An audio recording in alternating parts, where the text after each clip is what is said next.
Salut à tous, ici Playmaker. Aujourd'hui on se retrouve pour une nouvelle analyse en vrac de beaucoup de choses. En fait, j'ai l'impression que Takara est en train de préparer leur Noël, voilà, et qu'ils ont annoncé beaucoup de trucs en très peu de temps. En fait, on a l'habitude maintenant, quand le Korokoro sort, on a les visuels des nouvelles toupies, on a les images officielles en définition sur le site Takara Tomy Mall, où les japonais peuvent précommander leur toupie, et normalement on a environ une petite semaine, voire 2 semaines, avant que la vidéo officielle sorte sur la chaîne de Takara Tomy. Là, on a eu tout à la filée. En fait, on a eu les images sur le Takara Tomy Mall, et les vidéos de présentation officielle sont sorties quelques heures après. Donc là, dans cette vidéo, je vais présenter pas moins de 3 sets, hein, donc clairement c'est en train de se chauffer pour Noël, et il y a beaucoup de trucs à dire. Donc la vidéo sera chapitrée, évidemment, hein. Et la vidéo risque de durer plus de 20 minutes, et ça c'est clairement évident parce qu'il y a beaucoup de trucs à dire. Donc voilà, donc installez-vous, hein, préparez-vous une petite boisson, de quoi grignoter, parce que la vidéo va être très longue, et ce sera pas en format audio, il y aura des images, donc faudra regarder. Donc sur ce, allons-y, je regarde mes notes, petit pouce vers le haut, et actualisons, comme dirait l'autre. Et par rapport aux nouvelles pièces que j'ai présentées, au nouveau gimmick system, le guide sur le système de burst qui est sur le site de l'espace que j'ai écrit un petit moment de ça, a été mis à jour. Donc on va pouvoir démarrer avec le premier set, qui est un B00, un set édition limitée Bakuten Anniversary de 2023, donc c'est le 3ème qui sort maintenant, peut-être le 4ème, je sais plus. Donc, ce set est déjà en précommande sur le Takara Tomy Mall avec les dates indiquées. Il devrait sortir en fin d'année. On n'a pas de date de sortie, mais je pense que ce sera sorti le 31 décembre comme ils font d'habitude. Et ça présente un tout nouveau set. Où sont mes images? Attends, j'ai pas en sortir. Comment je vais faire ça? C'est un nouveau set d'anniversaire de Bakuten. Donc on a 4 toupies rééditions avec 2 lanceurs et 2 grips. Donc les lanceurs, ce sont des recolors du lanceur de drum. C'est un double lanceur à crémaillère avec un Dragon Winder, recoloré aux couleurs des lanceurs de Bakuten, avec, je crois qu'il y a des stickers intégrés dessus, voilà. Alors c'est cool, je dis pas le contraire, le problème c'est que les lanceurs à crémaillère à double rotation ont tendance à craquer, donc j'espère que ce problème sera réglé, même si j'ai un petit doute. On a aussi 2 grips, qui ont aussi été recolorés d'un côté, donc ça peut être sympa. Côté toupie, on a 4 toupies V2. La petite particularité avec ce set, c'est que on a 4 toupies. Sur les 4 toupies, il y en a 3 qu'on a déjà vues dans les random boosters, même si leurs pièces ont été un petit peu modifiées pour certaines. Et que les stickers qu'il y a sur les pièces, donc les stickers que vous verrez sur le layer, sur les frames, parce qu'il y a des frames, et sur les drivers, sont directement imprimés dessus. Donc voilà, ça c'est pour le côté un peu édition limitée. Pour ce qui est des pièces, on a une Dragoon V2 Wheel Explosion Dash. Explosion, j'en verrai plus tard, c'est une nouvelle pièce qui est dans un autre set. Le wheel est recoloré en noir pour simuler le Gravity Ring. Je crois que c'est pas le Gravity Ring, je sais pas trop, je connais pas trop Bakuten, pour être honnête. On a une Dranzer V2 Zero Cross Reboot Dash. Donc ça, on l'avait déjà vu aussi dans un autre set. On a une Drigger V2 Illegal Wedge Dash. Alors celle-ci, c'est une toupie que j'ai présentée en détail dans ma future vidéo unboxing sur chaîne Carbeus. C'est la deuxième toupie rare du random booster de chaîne Carbeus, sauf que son disque c'était over à la base. Là, c'est illégal report en gris mat, qui est plutôt joli. On a une nouvelle réédition pour le coup qui est Draciel V2 Turn Planet Dash. Draciel V2 n'avait pas encore une réédition avant ça. Un truc qu'ils font souvent, c'est que quand t'as un pack de Bakuten, ils reprennent des rééditions qu'on avait déjà vues dans des random boosters, tout ça, et c'est toujours une nouvelle en plus. Ils avaient fait ça pareil pour un pack avec la toupie violette. Je connais rien Bakuten, désolé. Hein. Draciel V2 a droit à sa réédition, avec une Planet Dash qui est un nouveau driver pour le coup là aussi. Donc voilà. Petite nouveauté avec ce set, c'est que déjà, de nouveau, on a un visuel de la part de l'auteur de Bakuten, Takao Aoki, pardon. Donc on a deux visuels de Takao Aoki qui sont dessinés à gauche et à droite. On a un visuel avec les 4 avatars des toupies qui sont dans le set.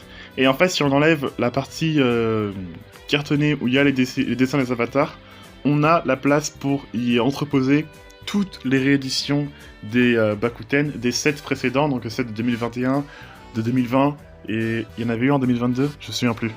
Mais voilà, tous les autres sets éditions limitées qui sont sortis les années précédentes, on peut prendre toutes les toupies et les rassembler pour avoir un joli display avec toutes les toupies dessus. Bon, ce serait clairement exposé plus de 300 balles d'édition limitée, mais c'est joli, c'est sympa d'avoir pensé. Le fait qu'on ait un nouveau set de réédition de Bakuten peut laisser supposer, on croise les doigts, qu'on ait un set avec des rééditions de toupies 4D, donc les Metal Fury.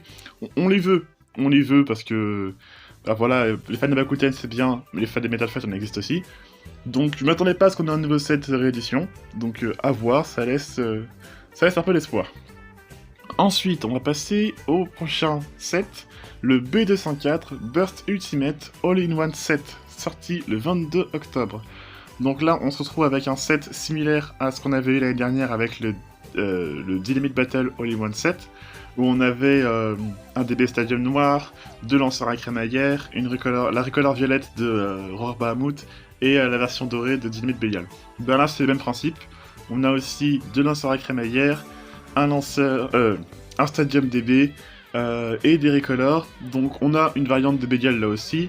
Donc on a une Divine Belial 1 Nexus Adventure 6 white version. Donc côté couleur, ça reprend l'édition limitée de Choset Valkyrie Hashime version. Et de l'autre côté, on a une Chen Kerbeus Karma Moment Dash, nouveau driver pour le coup, 3 Gold version, qui reprend les couleurs de Hail Kerbex, Hades Kerbex. Je sais pas si c'est voulu, mais pour moi c'est une référence évidente parce que, veut dire, c'est doré, même les stickers ressemblent, donc pour moi c'est une ref. Donc voilà, d'un côté on a une variante de Belial, de l'autre côté on a une recolor d'Untopia Random Booster. Pour ceux qui n'ont pas le Stadium DB, ça peut intéresser. Les lanceurs à crémaillère, bon, si vous aimez des lanceurs à FSL, ça serait encore plus cher, mais pourquoi pas. Mais voilà, donc si ça peut vous intéresser de pouvoir voir un set, vous avez tout ça, puis voilà. Bon, on a encore un Nexus, mais Nexus, bon, il a été réédité beaucoup trop de fois. Et je crois que c'est tout à dire pour ce set.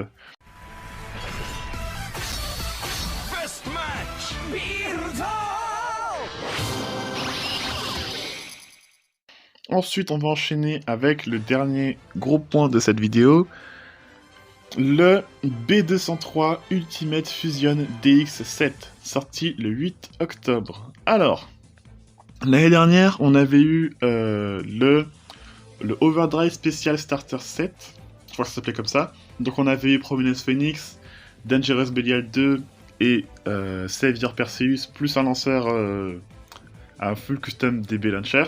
Bah c'est le même principe, on a 3 nouvelles toupies pour le coup, et bon, le lanceur c'est le même, c'est aussi un full custom DB Launcher, donc le Power Gear, le Bearing Spin Unit, la ficelle c'est un long aussi, donc avec une longue ficelle, c'est le même, sauf que la ficelle est un petit peu... non, c'est le même, sauf que la couleur est différente. Voilà. Côté gear, parce qu'on a un nouveau gear, on a une Divine Belial Nexus Bearing Drift. Alors, pour cette toupie, il y a plusieurs choses à dire.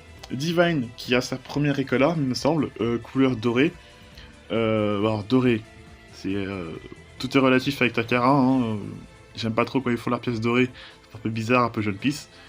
On a Belial 3, oui. Belial a une évolution, encore une fois. Alors, pourquoi Belial et pourquoi maintenant ? Je sais pas, mais pourquoi pas, hein. Côté design, ben, ça reprend l'aspect de vue de face de Belial 1. C'est placé à la verticale comme Belial 2. Il y a plus de détails. Les petits stickers, on voit qu'il y a écrit 3, justement. Côté couleur, on retrouve le bleu, le rouge et le jaune. Je sais pas si ça fait référence aux autres protagonistes, parce que c'est les couleurs qu'on retrouve beaucoup chez les protagonistes de Burst. Mais la toupie est plutôt jolie. Enfin, la pièce est jolie, donc à voir ce que ça donne.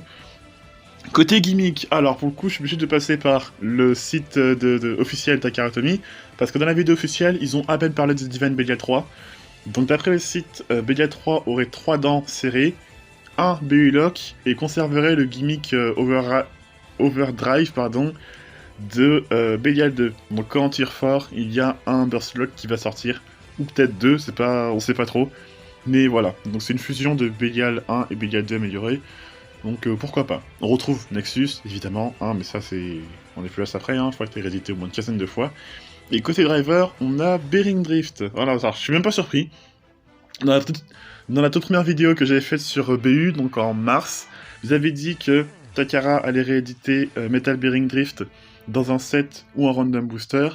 Bah, sans surprise, le voilà. Alors, il n'y a pas le côté métal, mais le reste y est. Pour ceux qui connaissent pas, Bearing Drift, c'est Drift avec le roulement à billes de Bearing. C'est juste que Takara savent très bien que Drift et Bearing sont des pièces qui sont beaucoup appréciées par les fans. Du coup, ils ont voulu faire une petite folie en fusionnant les deux. Officiellement, Bearing Drift reste de type défense.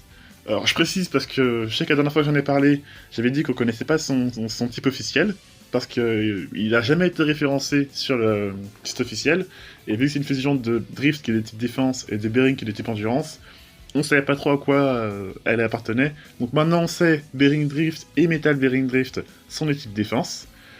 Puis on a un nouveau gear. Alors, là aussi, on n'a pas d'infos officielles dans la vidéo sur ce gear, donc je dois me pencher sur la description qu'il y a sur le site officiel, sur le H-Gear.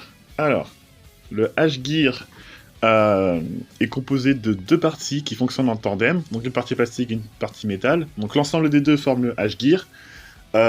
Côté visuel, je vois pas en quoi ça fait référence à Hyperion et Helios qu'on parlera juste après.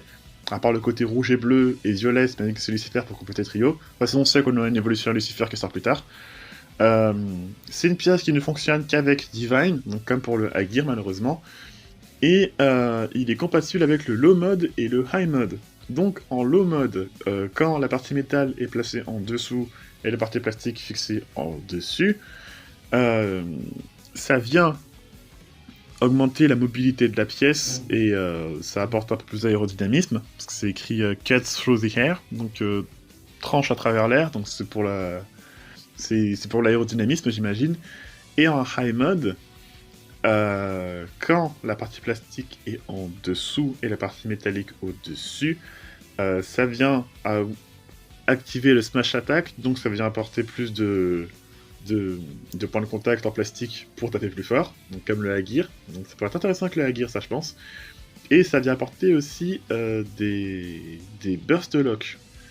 Donc j'imagine que les parties plastiques qui dépassent un petit peu, qu'on voit là en low mode, en dessous ça doit juste frotter un peu comme Raphaël, avec son gimmick overdrive, pour limiter les risques de burst. Donc voilà, à voir. Mais d'après ce qu'on a comme information, le H-Gear, donc la partie plastique du H-Gear, ne fonctionne qu'avec la partie métal du H-Gear. C'est-à-dire que vous pouvez pas mettre n'importe quelle armor pour compléter le gear, c'est vraiment les deux fonctionnent ensemble. C'est soit vous mettez les deux, soit vous mettez pas les deux.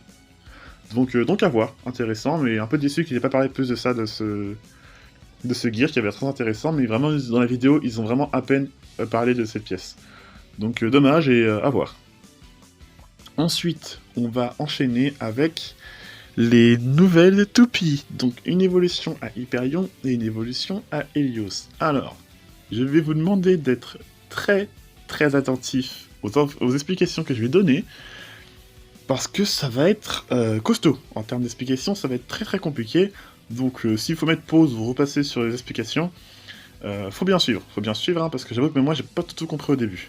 Donc, nous avons Super Hyperion MR Tapered Explosion 2 de type attaque et King Helios MR Giga Zil 10 de type équilibre.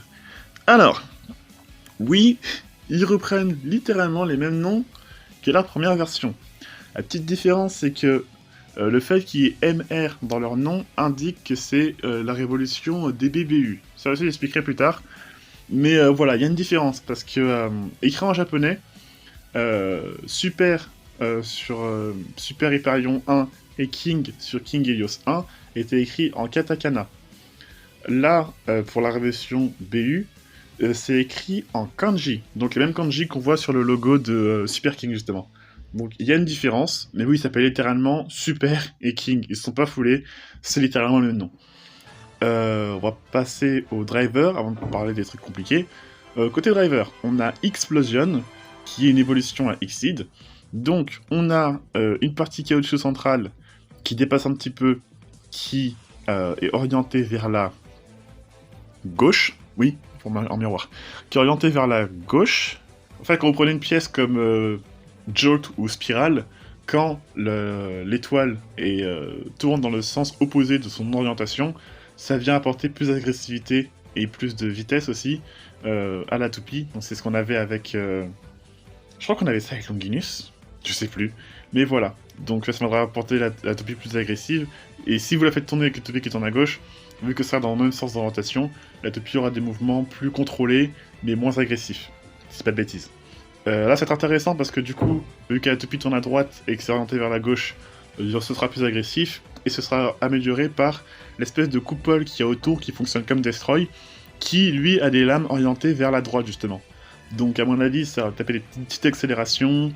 Peut-être pour le LAS ça va aider, mais c'est intéressant. Donc là, oui, pour Hyperion Explosion, pardon, je vais y arriver.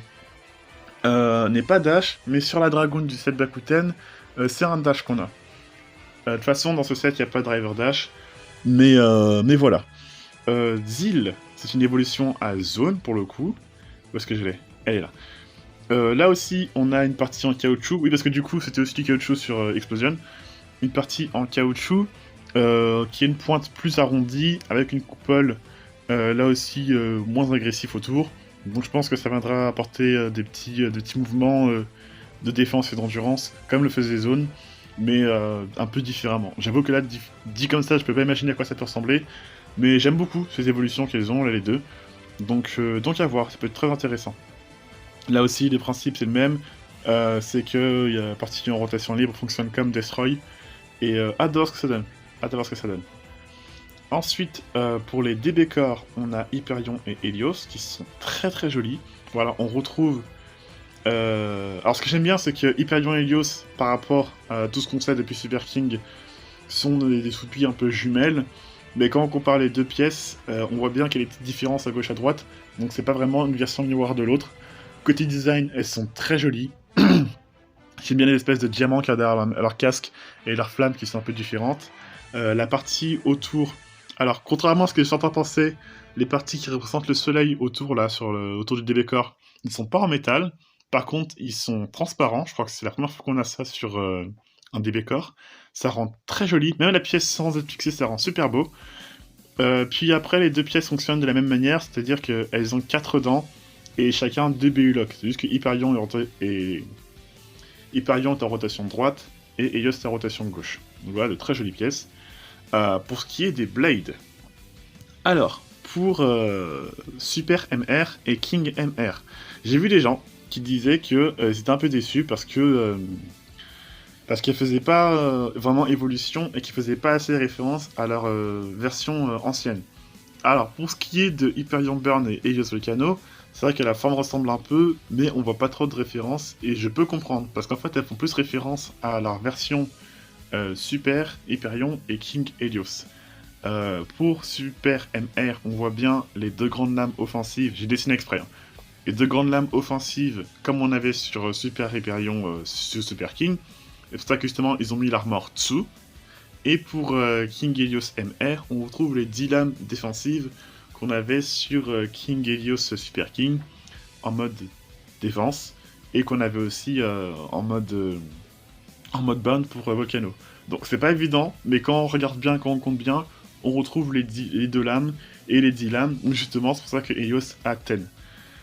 Pour ce qui est des gimmicks, sachez que Super MR et King MR sont toutes les deux à double rotation. C'est-à-dire que même si Super MR est orienté vers la droite, vous pouvez y mettre un DB Core qui tourne à gauche et la faire tourner à l'envers. C'est tout à fait légal, et en gros vous pouvez faire littéralement un genre de dragoon en fait.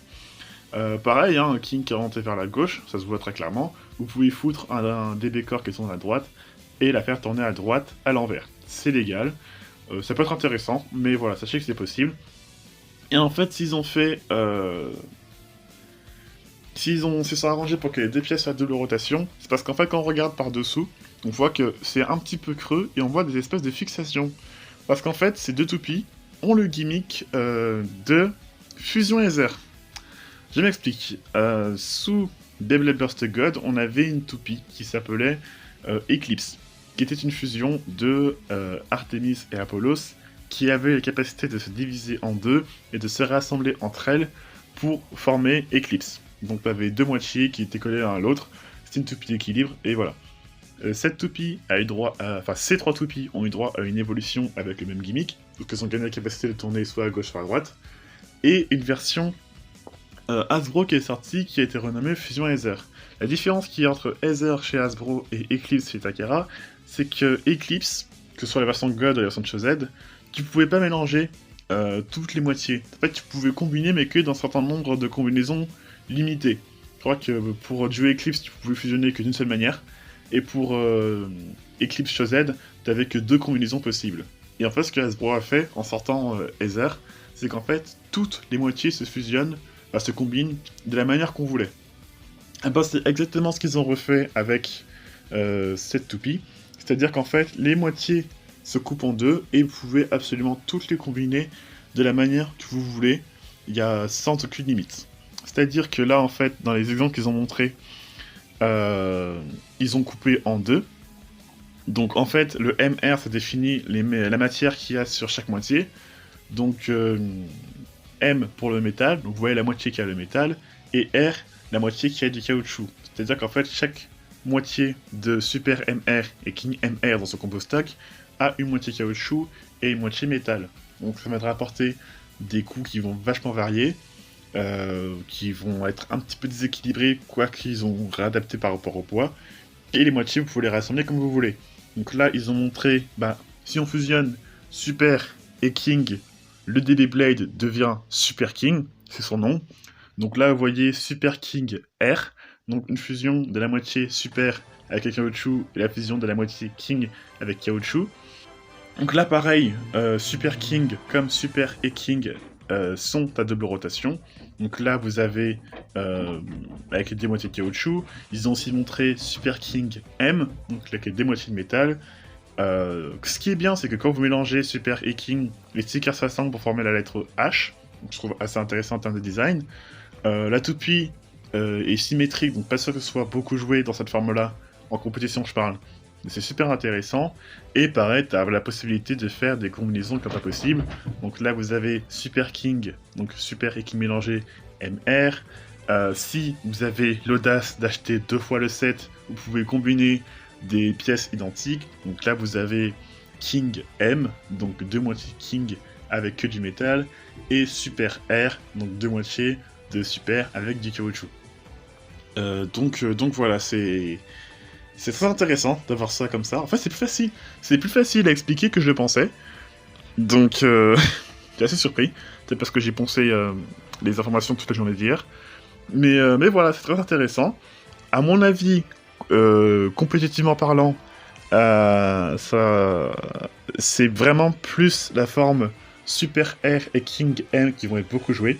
Peut-être King R et Super M, je sais pas encore. Parce que sous leur forme de base, elles sont un peu déséquilibrées, mais c'est normal, c'est fait exprès. Mais Super R, c'est une toupie d'attaque qui a du caoutchouc. Donc voilà, on va se retrouver avec un truc comme Ultimate ou Joker. Enfin, Judgment pour le coup. Donc je pense que si elle tape bien, si son caoutchouc est pas aussi dur que Brave Valkyrie, il y a moyen que Super R soit beaucoup joué. Et King M, ou... ah non, peut-être King R aussi du coup. Et des King M, parce qu'elle ressemble un peu à Salamander, et que c'est les 10 lames, on peut faire du spin steel. Mais King R, c'est pareil, mais avec du caoutchouc en plus, donc ça va être beaucoup de gens spin steel. C'est-à-dire qu'en fait, ce que je crains, c'est que soit ces pièces, enfin King MR et Super MR, soient complètement zappées sur la scène compétitive, parce que ce sont des pièces un peu typées équilibre, et j'ai peur que ça fasse comme Zest Achilles, qui a été très vite oublié, parce qu'en équilibre, ce qu'on cherche, c'est soit un truc qui est fort comme Longinus, soit un truc qui fait du style comme Spriggan. Si ça fait pas l'un ou l'autre, c'est zappé. Peut-être pour ça que je trouve aucun combo compétitif sur Zest Achilles. Et là, ouais, c'est qu'en fait, ce qu'on cherche en compétition, ce qui est beaucoup recherché en compétition, c'est le côté équilibré et pas aléatoire. Là, tu présentes deux toupies qui ont des moitiés différentes, les gens vont pas chercher à comprendre, ils vont s'arranger pour avoir des moitiés identiques et équilibrées. C'est pour ça justement que j'ai vu beaucoup de gens, j'en ai parlé la dernière fois je crois, qui n'essayaient pas de jouer avec le côté déséquilibré d'Excalibur, pareil pour Holo Decider d'ailleurs, hein, qui cherchaient un moyen de rééquilibrer la toupie avec Giga pour Excalibur, enfin Xiphoid du coup, ou avec Will pour Holo. Donc voilà, le côté déséquilibré, c'est pas un truc qui est beaucoup joué en compétition. Je parle compétition WFBO bien sûr. Hein. Moi, je trouve ça super intéressant. Puis voilà. Par contre, la question que je me pose, c'est Hasbro, ils vont jamais réussir à refaire ça. Hein. Enfin, on aura peut-être le côté moitié-moitié parce qu'ils l'ont fait avec Fusion Laser, mais je ne pense pas qu'on ait les gimmicks. Enfin, je sais pas. Mais voilà. Donc ça nous fait de bien nouvelles pièces. On a encore des trucs à double rotation qui ne sont pas des Diabolos, mais je vais pas me plaindre. Puis voilà. Donc dites-moi ce que vous en pensez en commentaire. J'avoue que j'ai mis un bon bout de temps pour comprendre les gimmicks de ces trucs parce que c'est vraiment très compliqué là pour le coup. Takira, on peut pas dire le contraire. Hein. Takira, il y a les gimmicks, tout ce qu'on veut, hein, mais pour expliquer les gimmicks, faut vraiment chercher. C'est pas au premier coup d'œil que tu peux comprendre. C'est vraiment une bonne encyclopédie d'informations qu'on a eu. Donc voilà. Je crois que j'ai à peu près tout dit. Oui, mais ouais, j'ai fini ma note.